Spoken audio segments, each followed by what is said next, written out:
নমস্কাৰ, আপোনালোক সকলোকে মোৰ ইউটিউব চেনেললৈ স্বাগতম জনাইছোঁ। আজি দুপৰীয়া সাজ বনাব লৈছোঁ। মগু মাহখিনি মই ৰাতিপুৱাই তিয়াই থৈছিলোঁ। এতিয়া মই ভালধৰণে ধুই ল'লোঁ। ধুই পিনি এতিয়া কুকাৰত মগু মাহখিনি দি দিছোঁ।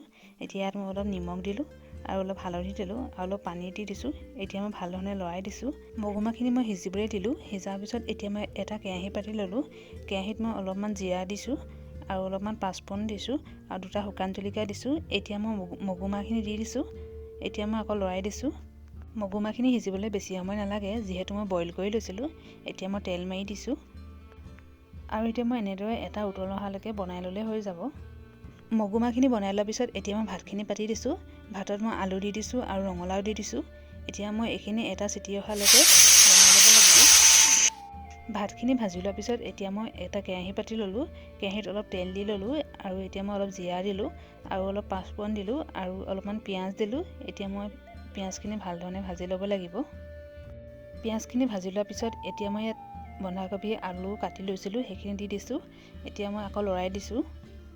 এতিয়া ইয়াত মই অলপ হালধি দিছোঁ আৰু অলপ নিমখ দিছোঁ আৰু অলপ কাশ্মীৰ মছলা দিছোঁ। এতিয়া মই এইখিনি ভালধৰণে লৰাই ল'ব লাগিব। আপোনালোকে ভিডিঅ'টো শেষলৈকে চাব। আপোনালোকে যদি বেলেগ মছলাও দিব বিচাৰে তেতিয়াহ'লে দিব পাৰে। এতিয়া মই বন্ধাকবিখিনি ভালধৰণে সিজিবলৈ দিব লাগিব। এতিয়া মই বন্ধাকবিখিনি ভালধৰণে ভাজি ল'লোঁ। কেঁচা জলকীয়াও দুটা দিলোঁ, সেইকেইটা দেখাবলৈ থাকিয়ে গ'ল।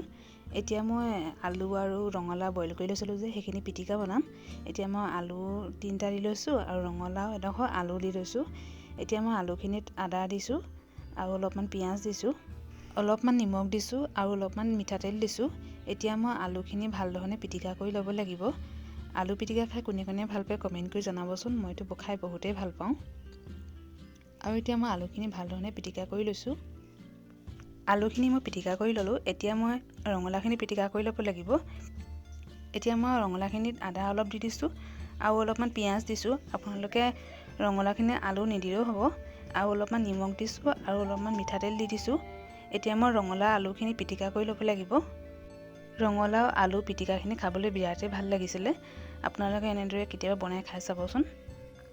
আৰু মই আজি প্ৰথম খাইছোঁ। এতিয়া মই ৰঙালাও আলুখিনি ভালধৰণে পিটিকা কৰি ল'লোঁ। আৰু এতিয়া মই কাঁহী এখনত অলপ ভাত লৈ লৈছোঁ আৰু এডোখৰ কাজি নেমু লৈ লৈছোঁ আৰু এইফালে আলু পিটিকা লৈছোঁ। এইফালে ৰঙালাও আলু পিটিকা অলপমান লৈ লৈছোঁ আৰু এইফালে বন্ধাকবি ভাজি অলপ লৈছোঁ আৰু অলপমান মগু মাহৰ দালি লৈছোঁ। আপোনালোকে ভিডিঅ'টো চাই কেনেকুৱা পালে? ভিডিঅ'টো চাই যদি ভাল পালে লাইক এটা কৰি দিব আৰু মোৰ চেনেলটো যদি নতুনকৈ আহিছে তেতিয়াহ'লে চেনেলটো ছাবস্ক্ৰাইব কৰি দিব। আজি দুপৰীয়া সাঁজত ভাত সাঁজ এনেদৰে খালোঁ। আপোনালোকে ভিডিঅ'টো শেষলৈকে চোৱাৰ বাবে ধন্যবাদ।